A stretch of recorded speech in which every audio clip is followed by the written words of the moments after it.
मेरे गुरुदेव की महिमा बड़ी अद्भुत निराली है। मेरे गुरुदेव की महिमा बड़ी अद्भुत निराली है भर जाती वो सब झोली जो जन्मों से ही खाली है भर जाती वो सब झोली जो जन्मों से ही खाली हैं।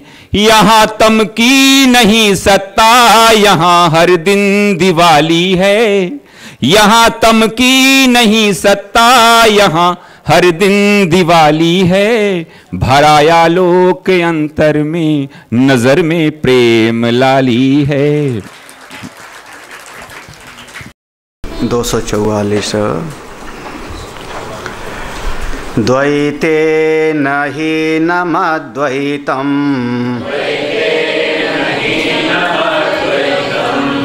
द्वैत ज्ञाने कथं त्विदम् चेद्भानं त्वविरोधस्य द्वैतस्यातो समे उभे एवं तरहि शृणु द्वैतम् असत् मायामयत्वतः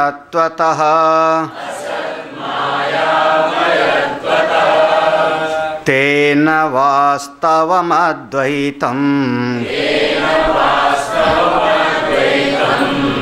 परिशेषाद् विभासते अचिन्त्य रचनारूपम् मायैव सकलं जगत् इति निश्चित्य वस्तुत्वम् अद्वैते परिशेष्यताम्।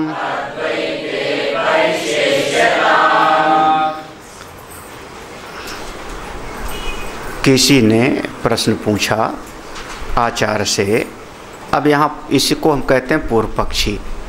किसी ने उल्टा प्रश्न किया, महाराज ऐसा अगर हो तब बताओ आप। तो उसने जो प्रश्न पूछा वो कहता है एक बात बताओ, जब आप कहते हो अद्वैत ही है, अद्वैत ही है, तो द्वैतहीनम अद्वैतम, अद्वैत का मतलब है कि जहाँ द्वैत दिखाई ही ना पड़े उसका हम कहते हैं अद्वैत। तो द्वैत ज्ञाने कथम तो इदम 244 नंबर का।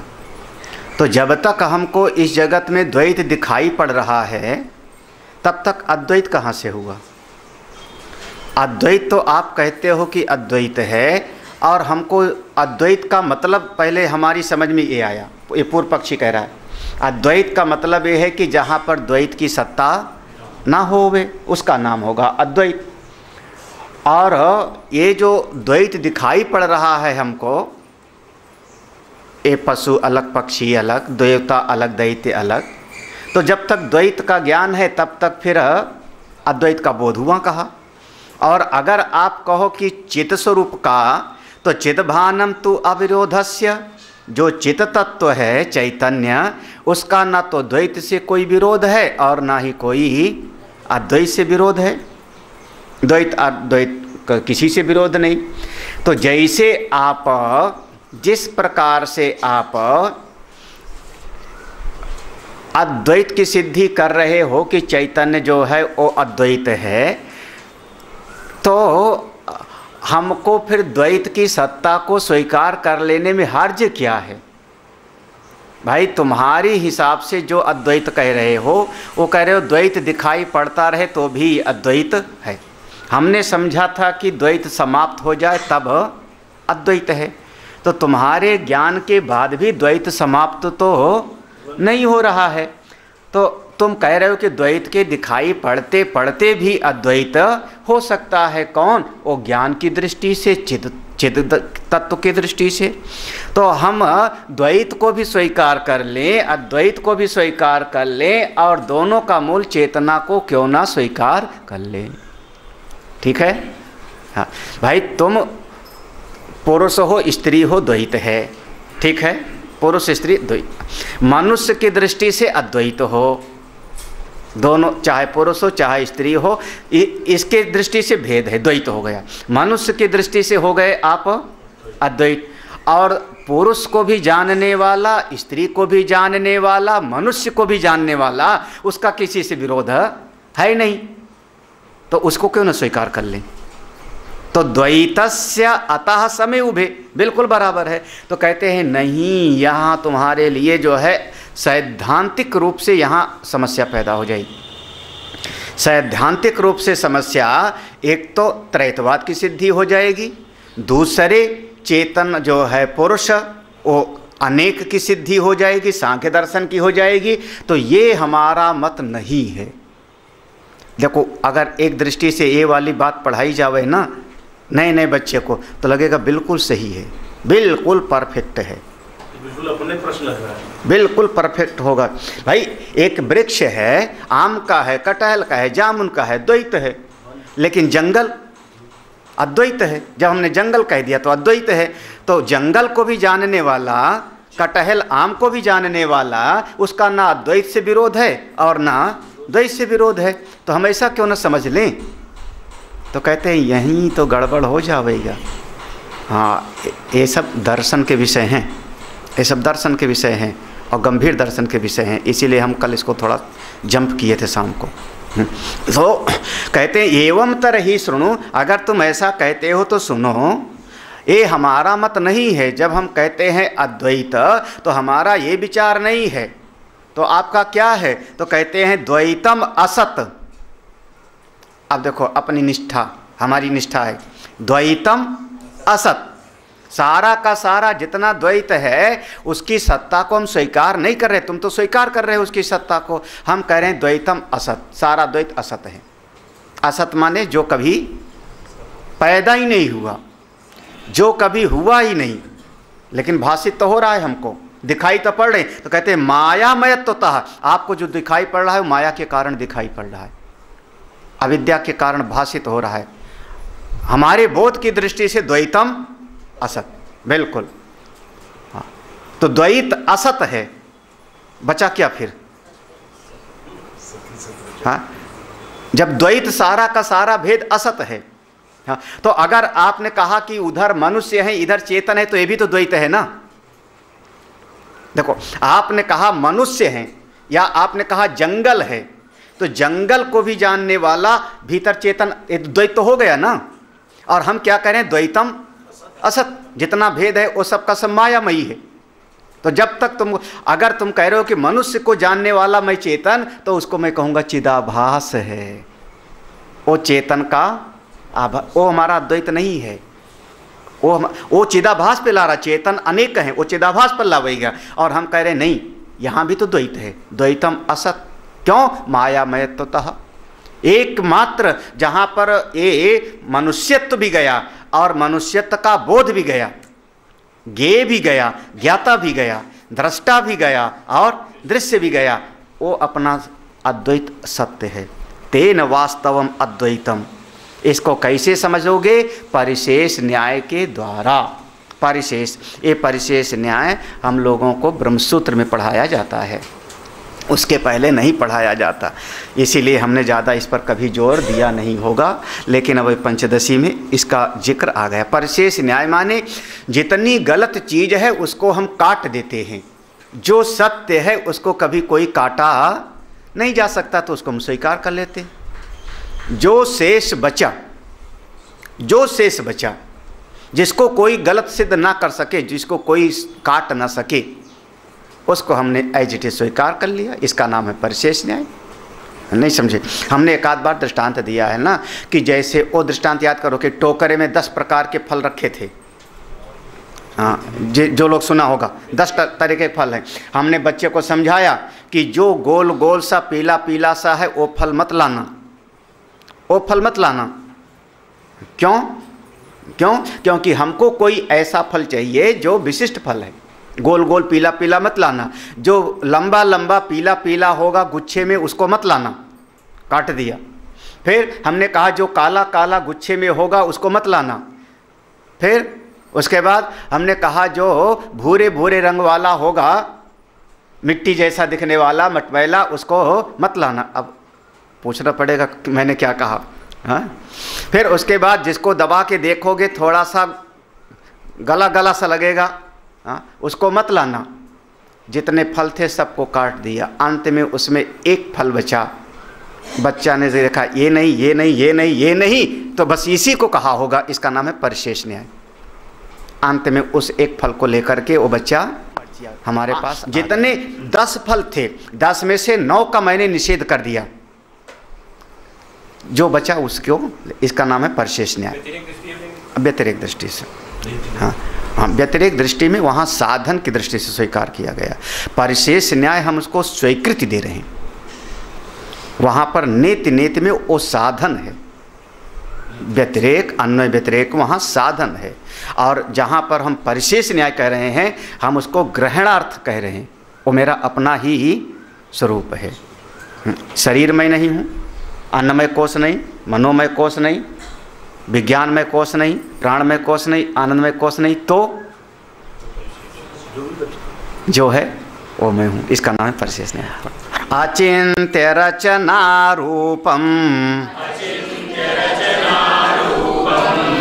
मायैव सकलं जगत् इति निश्चित्य वस्तुत्वम् अद्वैते परिशेष्यताम् पुनर्द्वैतस्य वस्तुत्वम् भाति चेत्त्वं तथा पुनः परिशीलैको वात्र प्रयासस्तेन ते वद।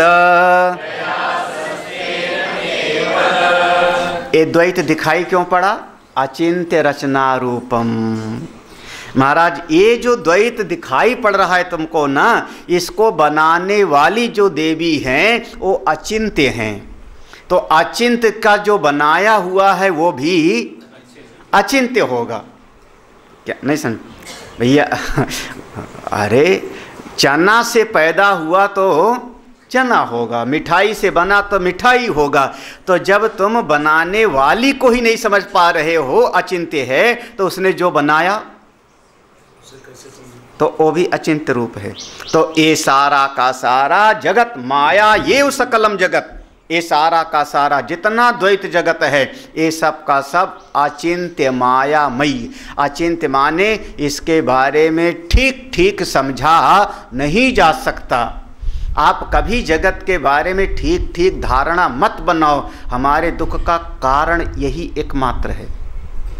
किसी के विषय में भी, किसी के भी विषय में इस लाइन को आप फिट करो, चाहे हमारे घर का बेटा हो, बेटी हो, बहन हो, मित्र हो, रिश्तेदार हो, दुनिया हो, दफ्तर हो, मित्र हो, इस लाइन को फिट करो।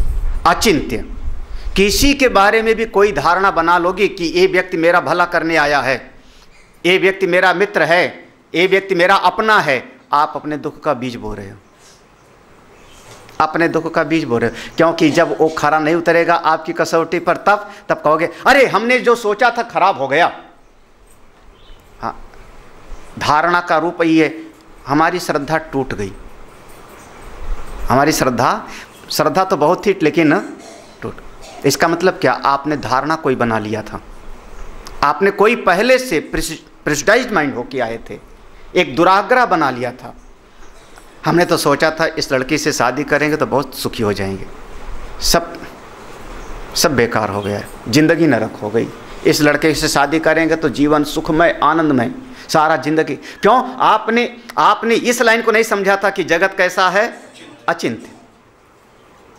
जैसा दिखाई पड़ता है वैसा है नहीं, और जो है वो दिखाई पड़ता नहीं। तो एक लाइन में महाराज सारा समस्या का हल है। सृष्टि कैसी है, इदम इत्थम कही जाए ना कोई।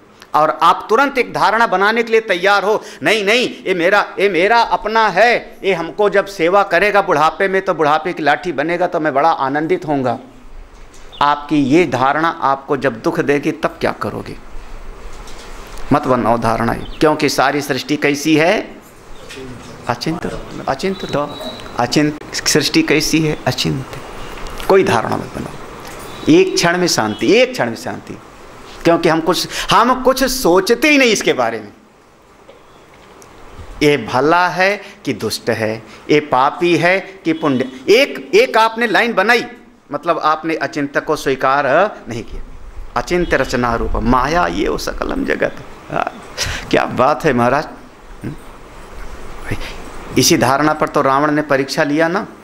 राम की परीक्षा लेंगे, राजकुमार हैं कि परमात्मा। खर दूषण मोहि सम बलवंता तिन्है कुमार ही भगवंत। सोने का हिरण बन के मेरा मामा जाएगा राक्षस। अगर राजकुमार होंगे तो दौड़ पड़ेंगे, सोने का हिरण देख करके लालायित हो जाएंगे। और अगर परमात्मा होंगे तो परमात्मा को सर्वज्ञ होना चाहिए, समझ जाएंगे। ये धारणा है। ये रावण की ही दो धारणा है कि अगर परमात्मा होंगे तो असलियत को पहचान जाएंगे, और राजकुमार होंगे तो सोने का हिरण देख करके लालच में आएंगे। और जब सोने के हिरण के पीछे दौड़े तो रावण ने मन में समझ लिया परीक्षा में फेल, राजकुमार है, परमात्मा नहीं। वो तो मैं वैसे समझ लिया था, खर दूषण मोहि सम बलवंता तिन्है कुमार ना। हाँ, अब फिर कोई समस्या नहीं है, ठीक है ना। मारने वाला भूल गए कि भगवंत ही होगा, नहीं ऐसा नहीं ना। वो तो गया, वो तो परीक्षा में फेल, क्योंकि सर्वज्ञ है ही नहीं। सती जी को ले आओ इस घटना पे, यही तो है ना। अगर परमात्मा होंगे तो उनको सर्वज्ञ होना चाहिए, मेरी सीता कहाँ है पता होना चाहिए ना। एक धारणा बन गई जगत के बारे में। और पत्नी के लिए रो पीट के दौड़ रहे हैं, इसका मतलब संसारी हैं। अचिंत रचना रूप नहीं समझा। मत कोई धारणा बनाओ इस जगत में, मत कोई धारणा। एक क्षण में आपके दिल को तसल्ली मिलती है। हाँ, सरल भाषा में कहें, नेकी कर दरिया में डाल, do your duty and forget all. अपना कर्म करो और भूल जाओ। कोई धारणा बनाया आपने तो इस लाइन का जो है आपने अवहेलना कर दी। कोई लाइन, कोई धारणा मत बनाओ। हाँ, ठीक है, चलेगा। मैं अच्छा हूँ कि खराब? स्वामी जी अच्छे हैं कि खराब? आपने तो ऐसा प्रोजेक्ट प्रश्न कर लिया। हाँ,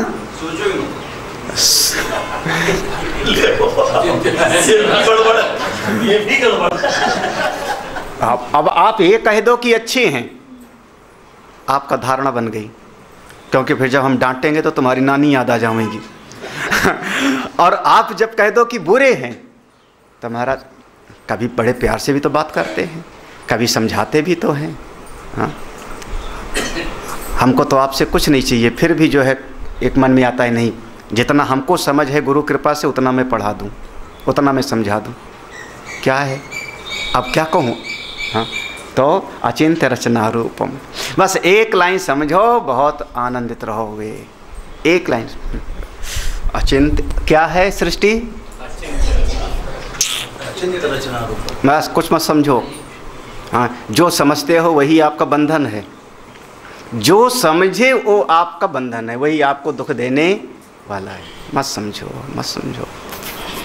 अच्छा, इति निश्चित्य माया ये सकलम, इति निश्चित्य, अरे वाह क्या बात है। इतना पक्का कर लो आप, ये सारा जगत मायामयी अचिंत्य रचना रूप, तो अद्वैते वस्तुत्वम, केवल अद्वैत वस्तु ही परसिष्ट रह जाती है। उसी में निष्ठ हो जाओ, उसी में रहो। पुनः द्वैतस्य वस्तुत्वम भात चेत, अरे भाई अगर तुमको फिर से इतना समझाने के बाद, इतना पढ़ाने के बाद, सालों साल समझाने के बाद अगर तुमको फिर से द्वैत दिखाई पड़ता है, क्यों, 84 लाख जन्मों की जो वासनाएं हैं वो जबरदस्ती तुमको द्वैत में ढकेल लाती हैं, और फिर से तुमको द्वैत सत्य दिखाई पड़ता है, तो परशीलय पुनः, फिर से विचार करो, फिर से चिंतन करो। चलो फिर से हम पढ़ते हैं तत्वबोध, आत्मबोध, विवेक चूड़ामणि, फिर से पढ़ो गीता। इतना समझाने के बाद कि तुम अद्वैत हो, आत्मा हो, ब्रह्म स्वरूप हो, और फिर से द्वैत का भाव आकर के तुम्हारे ऊपर छा जाता है, तुमको लगता है द्वैत ही द्वैत, तो पुनः परिशील, फिर से विचार करो, फिर से विचार करो। कोवात्र इसमें समस्या क्या है? चिंतन करने में समस्या क्या है? आपका मन खाली तो रहेगा नहीं ना, घर का सोचेगा, दुनिया का सोचेगा, द्वैत का सोचेगा, अलग अलग चीजों का सोचेगा, सोच तो रहा ही है, कोई शांति थोड़े है तुम्हारे चित्त को, तो केवल डाइवर्ट करो ना अपने विचार करने की दिशा को। हाँ, प्रयासस्तेन तेवत, उसमें कौन सा विशेष प्रयास है? कोई खास प्रयास थोड़े है, बस जो तुम्हारा अकल तमाम तरह के द्वैत में लग रहा है उसको दिशा बदल करके लगाओ पुनः अद्वैत में। कोई कठिनाई नहीं है, पुनः पुनः विचार करो, पुनः पुनः विचार करो। देखो अगला श्लोक इसी बात को फिर से परिपक्व करते हैं। इस असल में ब्रह्म सूत्र में एक सूत्र है, ब्रह्म सूत्र में एक सूत्र है, आवृत्ति असकृत उपदेशात, जिनके पास भाष्य है उन भाष्य में होगा, आवृत्ति असकृत उपदेशात, ये ब्रह्म सूत्र का उपदेश है। आवृत्ति असकृत, हमारे कई कई जन्मों में जो हमारे असकृत हैं, हमारे कर्म हैं, कर्मों का संस्कार है या संचित कर्म हैं, वो बार बार हमारे ऊपर आकर के छा जाती हैं। कैसे? अब यही दृष्टांत देते हैं हम लोग, जल की काई के जैसे, जैसे काई बार बार आकर के पानी को ढक लेता है। तो करो क्या? आवृत्ति ही, बार बार शास्त्र की आवृत्ति ही करते रहो, बार बार गीता पढ़ते रहो, बार बार उपनिषद का स्वाध्याय करते रहो, पुनः परिशीले, चिंतन करते रहो, चिंतन करते रहो। यही हमारा आनंद है, यही हमारा टाइम पास है, यही हमारा मनोरंजन है, यही हमारा सब कुछ है। काव्य शास्त्र विनोदेन कालो गच्छत, तुम बार बार पढ़ते रहो, स्वाध्याय करते रहो, लगे रहो, है ना? बस ठीक है, आता रहेगा द्वैत, हम बात करते रहेंगे, जब तक आता रहेगा तब तक बात करते रहेंगे। जितनी बार वो रावण का सिर निकलेगा, हाथ निकलेगा, उतनी बार काटते रहेंगे, निकलता रहेगा, काटते रहेंगे, कभी तो पक्का हो भैया, है ना? भगवान राम क्या कर रहे थे? हाँ, हम लोग तो 2 बार काटे महाराज और निकल आवे तो हाँ, तो शायद अपने गला काट ले मैं, अब क्या करें? हाँ, भगवान राम काटते जा रहे हैं, निकलता जा रहा है। ऐसे ये संसार के जो द्वैत की वासनाएं हैं आती रहती हैं, हम शास्त्र स्वाध्याय करते रहेंगे, काटते रहेंगे, पुनः परिशील। कब तक कहते कियंतम कालमिति चेत खेदोयम द्वैतयिष्यताम् अद्वैते तु न योक्तोऽयम् सर्वानर्थ निवारणात् क्षुत्पिपासादयो दृष्टा यथा पूर्वं मयीति चेत् मत शब्दवाच्ये अहंकारे दृश्यतां नेति को वदेत्। कियंतम कालम इति, कियंतम कितना, कियंतम का अर्थ होता है कितने काल तक, कब तक महाराज? आप कह रहे हो बार बार गीता पढ़ते रहो, सत्संग सुनते रहो, तो कब तक? क्योंकि सभी साधनाओं का कभी न कभी एक दिन तो समापन होना चाहिए। कब तक? कहते हैं जब तक तुमको द्वैत दिखाई पड़ता रहे। खेदो अयम द्वैत, क्योंकि जब तक तुमको द्वैत दिखाई पड़ता रहेगा तब तक तुमको रोते रहना पड़ेगा, खेद करना पड़ेगा। खेद माने वो नहीं, खेद जताता हूँ वाला नहीं, मीडिया वाला नहीं, मैंने कोई बात कह दिया था उस पर खेद प्रकट करता हूँ ना। खेद माने दुखम, जब तक द्वैत तुमको दिखेगा तब तक तुम्हारे मन में खेद दुख पैदा होगा। द्वितीयात् वै भयम भवति, बिल्कुल होता रहेगा। तो कब तक? हाँ, कब तक? जब तक अद्वैत का बोध ना हो जाए तब तक आप विचार करते रहो, चिंतन करते रहो। अद्वैते तू न युक्तो, क्योंकि जब अद्वैत का बोध होगा तो तुम्हारे मन में किसी प्रकार का खेद दुख चिंता नहीं। क्या आसान सा श्लोक है, कोई कठिन नहीं।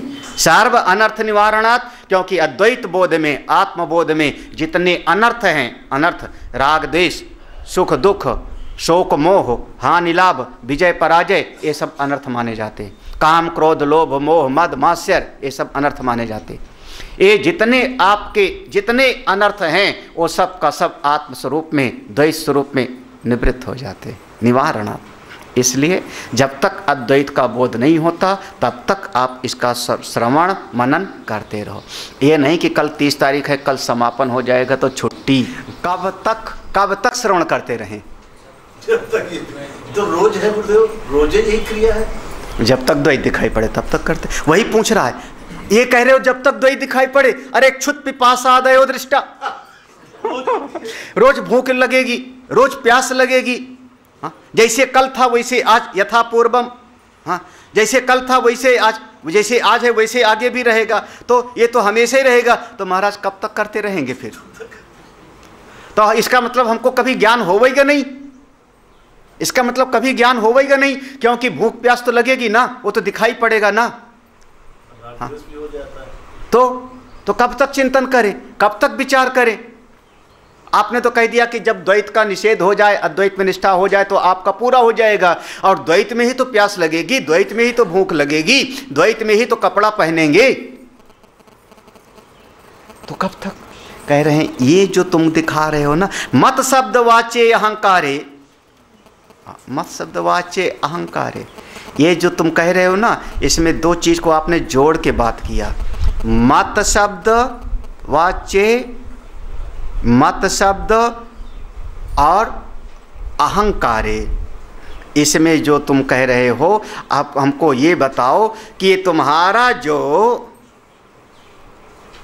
मैंपना है, इसमें जो प्रश्न है उसको समझना, जो उत्तर है।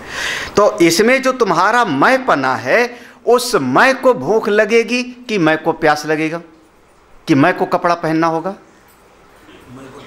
मत शब्दवाच्य अहंकारे दृश्यताम, उसमें दिखाई पड़ेगा भूख प्यास क्या?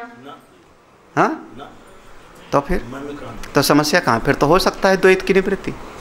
हाँ, और ये जो तुमको दिखाई पड़ता है भूख प्यास, ये कब दिखाई पड़ता है? जब तुम इस मैं को देह से जोड़ लेते हो तब, है ना। इस और जब मैं को आपने देह से जोड़ लिया तो उसको हम कहते हैं तादात्म्य अध्यास, है ना। वास्तव में इस द्वैत की निवृत्ति हो सकती है तब जब स्वरूप में निष्ठा हो जाए। द्वैत की निवृत्ति हो गई, अनर्थ समाप्त, अद्वैत स्वरूप में निष्ठ रहो। लेकिन भूख प्यास किसको लगेगी? शरीर को। आपने अपने मैं को अलग कर लिया। जब मैं को अलग नहीं कर पाए, मैं का अर्थ क्या हुआ? मैं का माने मैं को दो अर्थ करो, दो अर्थ करो, एक अज्ञानी का और एक ज्ञानी का, वाच्यार्थ और लक्ष्यार्थ। तो मैं शब्द का वाच्यार्थ होगा अहम वृत्ति, मैं वाच्यार्थ है, और मैं शब्द का लक्ष्यार्थ होगा अहम उपहित चेतन, शुद्ध आत्मा। हाँ, शुद्ध आत्मा। तो मैं शब्द का वाच्यार्थ अहंकार और मैं शब्द का लक्ष्यार्थ आत्मा होवेगा। तो ये जो वाच्यार्थ है, ये जब इस शरीर के साथ चिपक जाएगा तो आपको भूख प्यास का अनुभव होगा, राग द्वेष का अनुभव होगा। हम तो कह रहे हैं अभी तुमने अद्वैत को समझा नहीं। अद्वैत माने इसको समझ लिया मायामयी, ये है अचिंत रचना रूप शरीर और मैं, और तत्व है अपना सत्य। तो ये सब का सब भाषित हो गया, तो भूख प्यास भी भाषित हो गई। लेकिन जिसको दिखाई पड़ती है सत्य, उसके भीतर अध्यास है। उस बात को समझाते हैं। अध्यास को देखो। चेदरूपे प्रसज्जेन तादात्म्याध्यासतो यदि मध्यासं कुरु किन्तु त्वं विवेकं कुरु सर्वदा झटित्यध्यासयायाति दृढवासनयेति चेत् आवर्तयेद् विवेकं च दृढं वासयितुं सदा चित रूपे अपि चैतन्य स्वरूप मैं हूँ, उसके बाद भी चैतन्य स्वरूप मैं हूँ तब भी प्रसज्जेन हम आसक्त हो जाते हैं, बिल्कुल चिपक जाते हैं। क्यों? कोई चीज़ बहुत नज़दीक है, इसके कारण। जब कोई बहुत नज़दीक होता है तो हम कैसे चिपक जाते हैं? तादात्म्य अध्यासात। हाँ, अन्योन्य अध्यास में थोड़ा अलग होता है। अन्योन्य अध्यास में से पढ़ा था ना, अन्य का अन्य पर गुणधर्म का आरोपण, ठीक है। अन्योन्य अध्यास पढ़ाया गया था। और क्या पढ़ाया गया था? 3-4 अध्यास बताया गया था। इसमें 3-4 प्रकार के अध्यास का नाम आया था।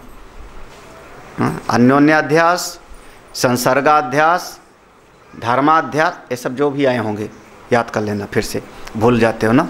तो तादात्म्य अध्यास माने बहुत पास आकर के, बहुत पास आकर के उस पर मेरा पूरी तरह से अध्यास हो जाता। जैसे हमने शरीर पर लगाया तेल, तेल अलग है कि नहीं हमसे? तेल अलग है कि नहीं? हाँ? शरीर में हाँ? जब हमने पांव हाथ में लगा लिया तेल तो क्या कहा आपने? शरीर और तेल एक हो। हाँ, नहीं, पांव की रूसी खत्म हो गई, चिकनापन है। हाँ, पांव चिकना है। पांव चिकना है क्या? हाँ, चिकनापन जो तेल का। हाँ, पांव चिकना नहीं, इसको हम कहते हैं तादात्म्य अध्यास। ये है तादात्म्य अध्यास, बिल्कुल पास आकर के। ऐसे इस जो चित रूप अहम है, इससे शरीर बिल्कुल पास है और इसके कारण हो गया तादात्म्य अध्यास। माँ अध्यासम करो, तुम इसी को स्वीकार मत करो, इसको अलग करो, बिल्कुल बिल्कुल अलग हटाओ, शरीर को अलग, अहम को अलग। अगर इसको तुमने स्वीकार कर लिया, शरीरी मैं हूं, तो तुम्हारे सामने वो सारा समस्या खड़ी हो जाएगी। भूख, प्यास, राग, द्वेष, ममता, मोह, सब का सब खड़ा हो जाएगा। नहीं, ये शरीर द्वैत का है, अचिंत्य रचना जगत का है, मैं तो चेतन हूँ, मैं तो स्वरूप हूँ।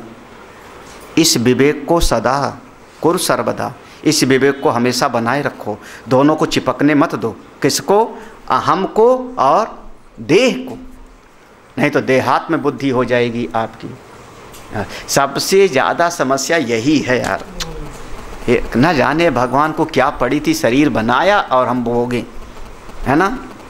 ना बनाते तो मस्त रहते। सबसे ज़्यादा समस्या देह बनाई और बस मैं पुरुष, मैं स्त्री, मैं ब्राह्मण, मैं क्षत्रिय, मैं अच्छा, मैं बुरा, मैं रागी, मैं द्वेषी, मैं बलवान, मैं ज्ञानी, मैं पंडित, मैं ये सब है शरीर का। शरीर के अलावा और किसी का नहीं है, सबका सब शरीर का धर्म है। एतत् सर्वम माना किसको? मैं और ये तादात अध्यास करके हम लोग सब। हाँ। अच्छा, जब सत्संग में बैठते हैं ना, बिल्कुल लगता है शरीर अलग, मैं अलग। आज सत्संग में बिल्कुल अस्पष्टम अनुभव आ गया। हंसता मतलब शरीर अलग दिखाई पड़ रहा, मैं अलग, मैं आत्मा हूँ। ब्रह्म खाना नहीं खाता, पानी नहीं पीता, आत्मा हूँ। शरीर खाता पीता होगा, मैं नहीं। जैसे सत्संग समाप्त हुआ, बाहर निकले, झटित अध्यास आयाति। क्या हुआ? देखो वही लिखा हुआ है, हम अपने मन से नहीं बोल रहे। झटित अध्यास आयाति, अचानक सब आकर के लद जाता है हमारे। जैसे ऐसे ये समझ लो, जैसे वो क्या था, विक्रम बेताल ना, वो आके सिर पे लद जाता था ना, सिर पे लद जाता था। कहानी बोला कि ऐसे कुछ था ना। ये झटित अध्यास, बस महाराज अचानक आ जाता है शरीर। जटित अध्यास काहे के लिए आ जाता है, क्यों आ जाता है? दृढ़ वासनया, यो जो 84 लाख जन्मों से आपने पक्का करके रखा है संचित कर्म, ठोक बजा करके, वो मिटता ही नहीं तुम्हारा। दृढ़ वासनया आती, हे राम क्या करो, आवर्तयेद विवेकम, विवेक से इसको हटाते रहो। आवर्तयेद माने हटाते रहो, हटाते रहो, हटाते रहो। हमारे करुणे से यही कहती हैं, आता तो है लेकिन विवेक से उसको बाधित करते रहते हैं। कियंतम कालम लेकिन एक कहती आता है भाई, एक बार अगर मान लो घर में कोई बात हो गई तो दिल में एक बार झटका तो आएगा, झटित अध्यास आए। फिर विवेक कहता कोई बात नहीं, सबका अपना अपना प्रारब्ध। अब देखो, अब आपने यही किया, आवर्तयेद, एक बार दिल में आएगा ऐसा होना ठीक नहीं था, मेरे ही साथ क्यों हुआ। फिर विवेक से अविवेक की तलवार उठाया, नहीं नहीं कोई बात नहीं, सब प्रभु की लीला है, सबका अपना अपना धर्म है, जगत सब झूठा।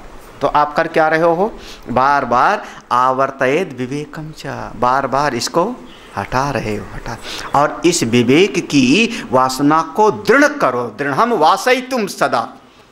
हाँ, जब ये पक्का हो जाएगा विवेक वाला, तो वो वाला जो जल्दी जल्दी आके चिपक जाता है वो थोड़ा जल्दी जल्दी नहीं आवेगा। हाँ, धीरे धीरे धीरे धीरे जितना एक संसारी आदमी घटना से परेशान होता है उतना तो सत्संगी आदमी तो नहीं होगा ना। आप लोग तो उतना तो नहीं होगे ना जितना एक साधारण संसार वाला आदमी दुखी होता है। साधारण आदमी का थोड़ा ट्रांसफर हो जाए तो, और सत्संगी का हो जाए तो, अगर साधारण आदमी महाराज वो छुट्टी लेके बैठ जाएगा और पूरा एक ट्रांसफर रुकवाने के लिए कोशिश करेगा कि सीएम तक जो है पहुंच जाऊं। रचनाम ब्रोमो नित्यत्व कारणात्,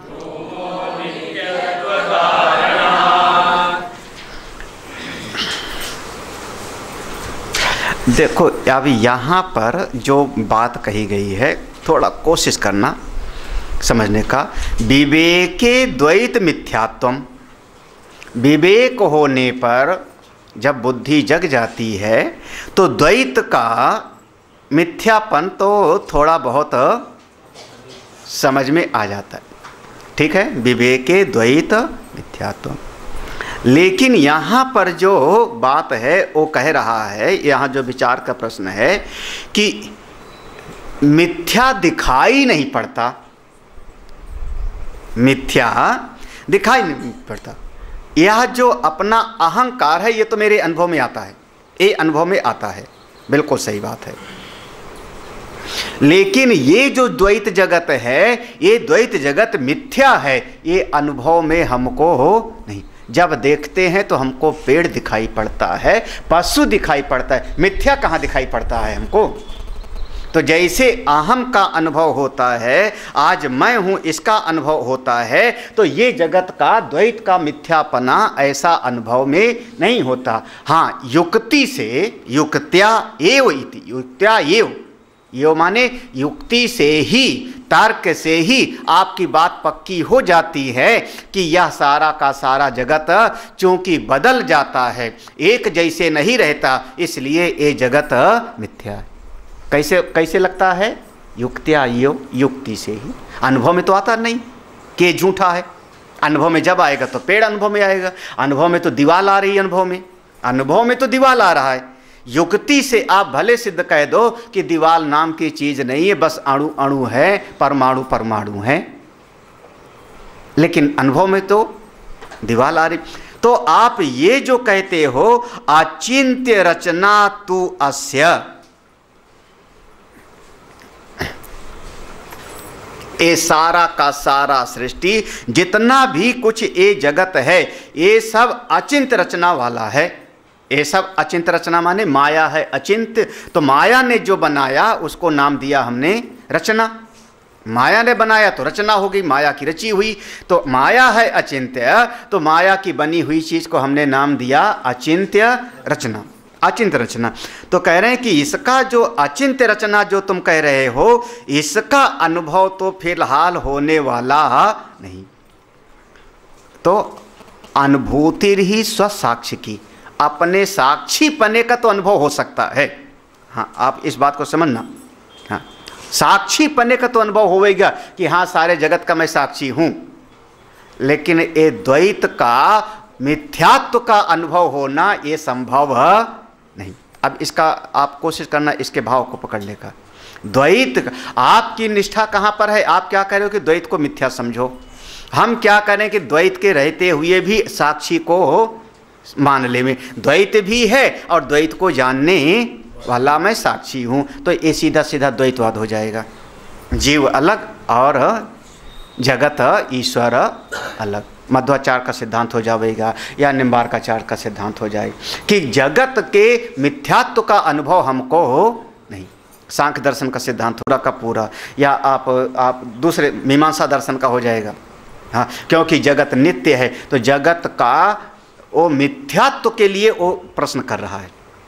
ठीक है, तो कह रहे हैं चित आपी अचिंत्य रचना। अगर आप ये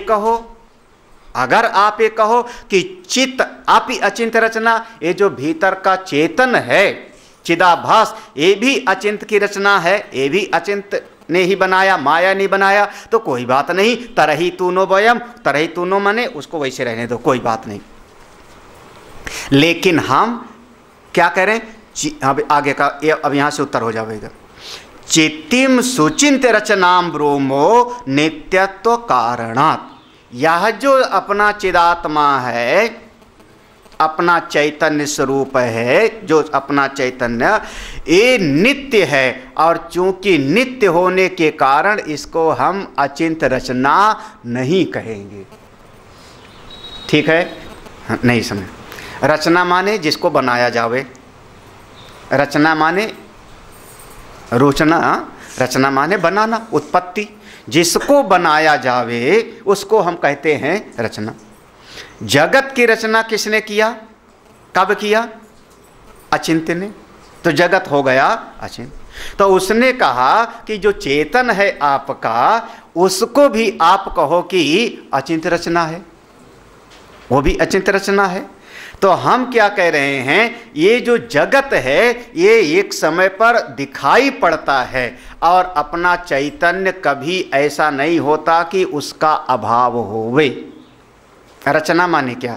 एक समय पर चीज नहीं थी और अब दिखाई पड़ने लगी। तो सृष्टि के विषय में तो ये बात हो सकती है कि सृष्टि पहले नहीं थी और अब दिखाई पड़ने लगी, स्वप्न में नहीं थी, सुषुप्ति में नहीं थी, जागृत में दिखाई पड़ने लगी। लेकिन हमारे अहम का, उस चेतन का ऐसा कभी भाव नहीं होगा, इसलिए अपने चेतन को हम अचिंत्य की रचना कभी ही कह नहीं सकते।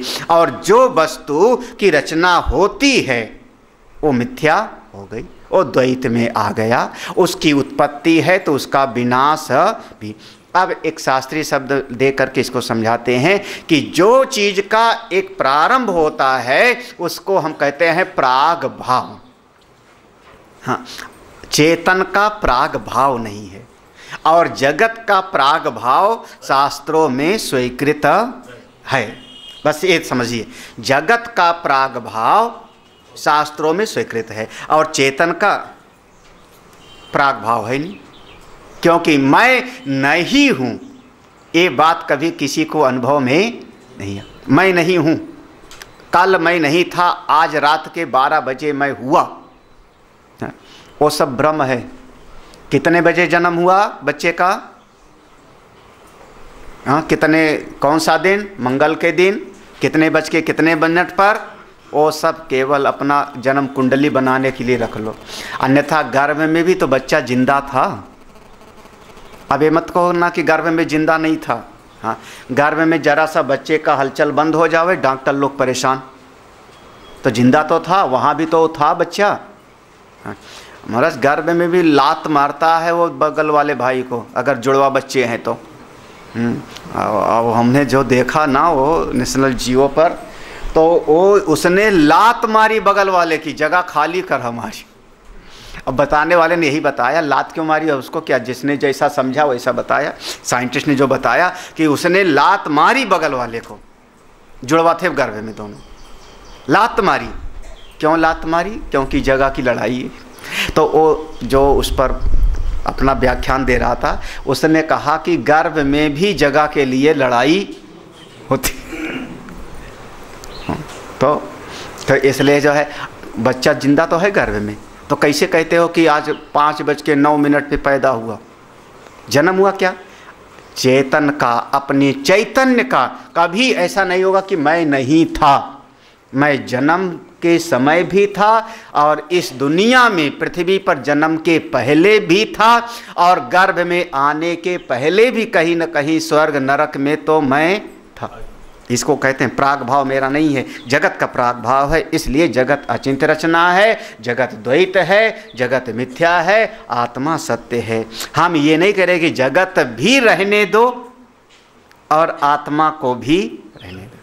हाँ, वो उसका मूल अकड़ वहीं पर है। खूंटा हमारा उड़े गड़ेगा, पंचों का हुक्म सर्वमात। क्या कि द्वैत को रहने दो, अद्वैत की बात तुम्हारी स्वीकार कर लेते हैं, द्वैत को रहने दो।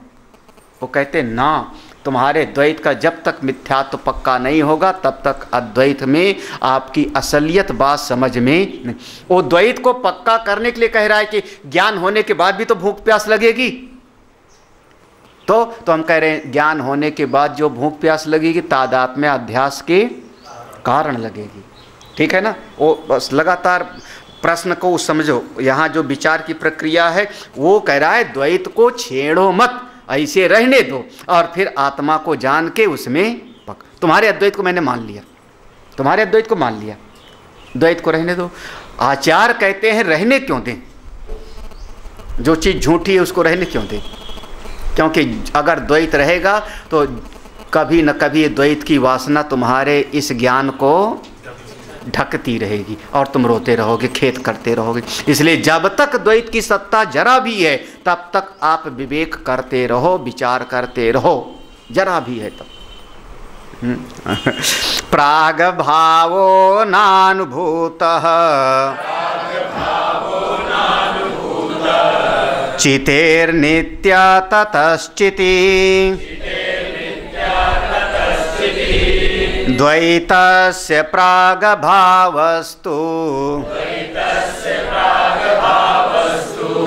चैतन्येन अनुभूयते प्रागभावयुतं द्वैतं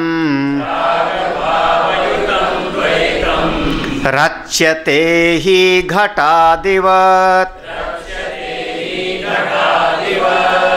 तथापि रचना चिन्त्या मिथ्या तेनेन्द्रजालवत्।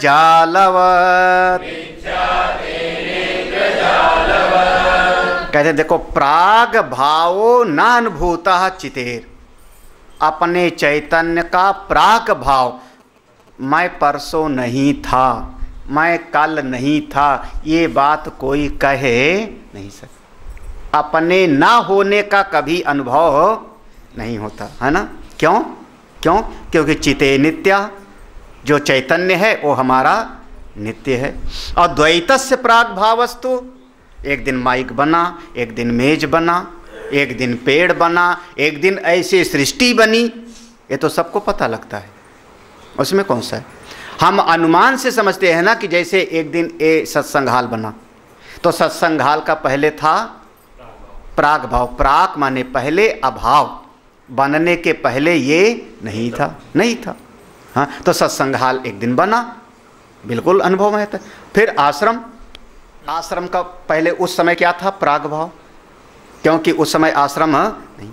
फिर मान लो ज़मीन खरीद लिया, ज़मीन खरीदने के बाद उन्होंने कहा नहीं वो वाला हमने नहीं बेचा था, ये वाला बेचा था भैया। हाँ, तो आश्रम का पहले यहाँ था प्राग भाव।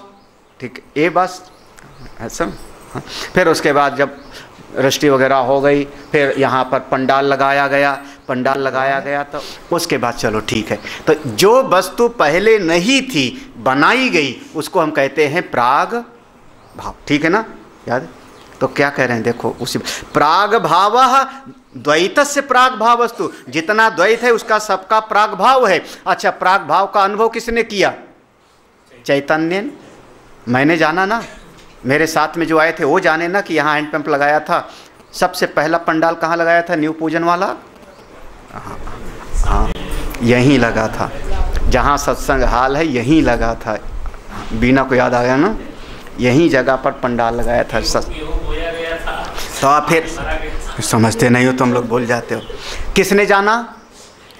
किसी न किसी चैतन्य ने, कोई न कोई चैतन्य होगा। जिसने जाना वो जिंदा होगा, तभी तो जाना होगा। तो जो वस्तु को हम जानते हैं, प्राग भाव, जिसकी उत्पत्ति को जानते हैं, माने वह द्वैत जगत का। इसीलिए प्राग भाव युतम द्वैतम, जो भी चीज़ द्वैत वाली है, जिसकी कभी उत्पत्ति हुई, माने प्राग भाव है, वो सब का सब रचना की गई। घड़े के जैसे, जैसे घट का था पहले प्राग भाव, और जिसकी रचना की गई, रचना करने वाला कौन है? अचिंत्य। तथापि रचना किसने किया? अचिंत्य। और जब अचिंत्य ने रचना किया तो जो रचना कर दी, बना दिया, वो कैसा हुआ? इंद्रजालवत। देयरफॉर सिद्ध हो गया। इसलिए माया ने बनाया, प्राग भाव है। तो जो चीज पैदा हुई वो चीज एक दिन नहीं थी, आज दिख रही है, एक दिन नष्ट हो जाएगी। इसलिए माया ने बनाया। इसलिए चूंकि माया ने बनाया, इसलिए वो सब चीज है क्या चीज? माया, मिथ्या। और जो अपना चेतन है उसका कभी अभाव नहीं होता, तो अपना चेतन नित्य है। ठीक है, हो गया। चित प्रत्यक्षात तो अन्य मिथ्यात्वं च अनुभूयते नाद्वैतमपरोक्षं चेत्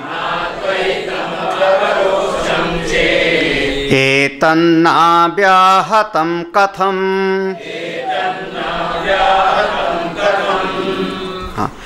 चित प्रत्यक्ष, चित प्रत्यक्ष, चैतन्य बिल्कुल चित प्रत्यक्ष। यहाँ प्रत्यक्ष का अर्थ होगा अपरोक्ष। यहाँ प्रत्यक्ष का मतलब जो है, सीधा सीधा आप समझो, थोड़ा सा जो है, क्योंकि शब्द प्रत्यक्ष है, और प्रत्यक्ष की जो हम परिभाषा समझे हैं, नेत्रों से जो दिखाई पड़े, और नेत्रों से चेतन दिखाई नहीं पड़े। नेत्रों से जो दिखाई पड़ रहा है जड़ है। तो लेकिन फिर भी प्रत्यक्ष के जैसे अनुभव हो रहा है, क्या? मैं जिंदा हूँ, प्रत्यक्ष के जैसे। तो हम कहेंगे यहाँ पर प्रत्यक्ष नहीं, बल्कि इसका अर्थ होगा चैतन्य, चित अपरोक्ष। अपना चैतन्य अपरोक्ष है। तातो अन्यस्य, और जो अपना अपरोक्ष चैतन्य है, उससे जितना अलग चीज दिखाई पड़ रही है वो सब बदलने वाली है। ये अनुभव में आ रहा है। मिथ्यात्वं च अनुभूयते, परिवर्तित हो जाती है, बदल जाती है। बिल्कुल सही बात है। हाँ, लेकिन ना अद्वैतम अपरोक्षम चेत। अगर तुम ये कहो कि ठीक है, चैतन्य को मैं समझ लिया, बुद्धि से विचार करके चैतन्य को समझ लिया, जगत के मिथ्यात्व को भी समझ लिया, चलो जगत के झूठेपन को भी समझ लिया। अब यहाँ पर आकर के उसने हथियार डाला, द्वैत को झूठा भी मैंने समझ लिया, चैतन्य को भी हमने समझ लिया।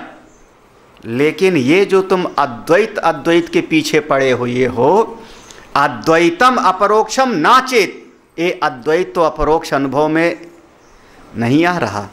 ये नहीं आ रहा। कहाँ आ रहा है? हमारा तुम्हारा अद्वैत है क्या? अद्वैत कहाँ अनुभव में आ रहा है? ये अपरोक्ष अनुभव में तो अद्वैत आज नहीं। कह रहे हैं एतन ना व्याहतम, ये तो तुम्हारा वैसे हो गया। व्याहतम माने अपनी ही वाणी को हत कर देना, बदतो व्याघात। ये तुम्हारी बात नहीं जमी। क्यों? क्योंकि चैतन्य का कह रहे हो कि अपरोक्ष हो रहा है, चैतन्य को समझ लिया, और कह रहे हो अद्वैत नहीं समझा। चैतन्य का अनुभव हो रहा है और अद्वैत का अनुभव नहीं हो रहा है। इसका मतलब अभी तुमने जिस चैतन्य को समझा वो मेरा मतलब चैतन्य नहीं, क्योंकि मेरा चैतन्य कौन है, जिसको मैं चैतन्य कह रहा हूँ, वो द्वैत में नहीं है, बल्कि वो चैतन्य अलग अलग नहीं है, वो चैतन्य एक ही है। चैतन्य किसको कह रहे हो? अब फिर वहीं ले आओ। चैतन्य किसको कह रहे हो? जलाभास को या मेघाभास को? चैतन्य किसको कह? जलाभास को हमने चिदाभास कहा, याद आया ना? जीव वो तो आभास है ना। हाँ, चैतन्य में किसको कह रहा हूं? कूटस्थ को, ठीक है ना? चैतन्य में कूटस्थ को कह रहा हूं। जो कूटस्थ है, कूटस्थ ही तो ब्रह्म है, ये तो पहले सिद्ध कर चुके ना। चैतन्य तो एक है, तुम्हारा चेतन अलग, मेरा चेतन अलग, ऐसा तो है नहीं ना। ब्रह्मा का चेतन अलग और दैत्य का चेतन अलग, ऐसा तो है नहीं ना। चैतन्य तो एक है। तो तुम क्या कह रहे हो? चैतन्य को समझा, तो जैसे कह रहे हो कि चैतन्य को समझा, तो तुमने चिदाभास को समझा भी।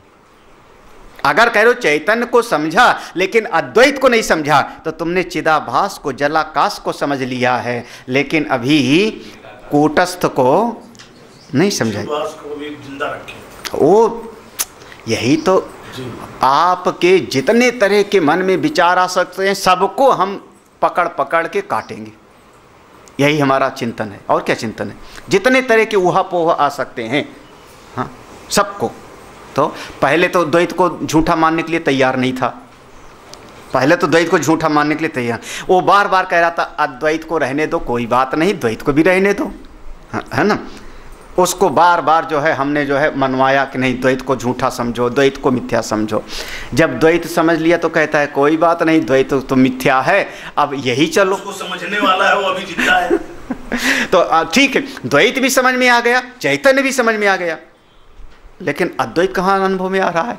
मतलब द्वैत समझ में आ गया कि द्वैत झूठा है, चैतन्य ये भी समझ में आ गया, चिदाभास, वो चिदाभास को कह रहा है।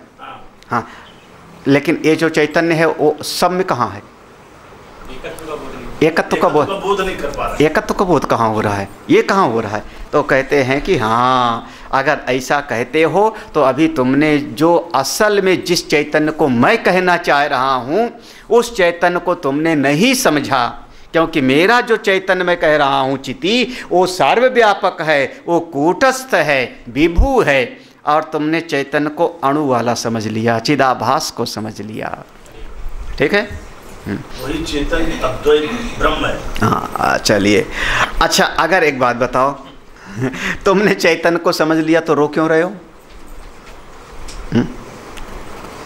अगर चैतन्य को समझ लिया तो रो क्यों रहे हो?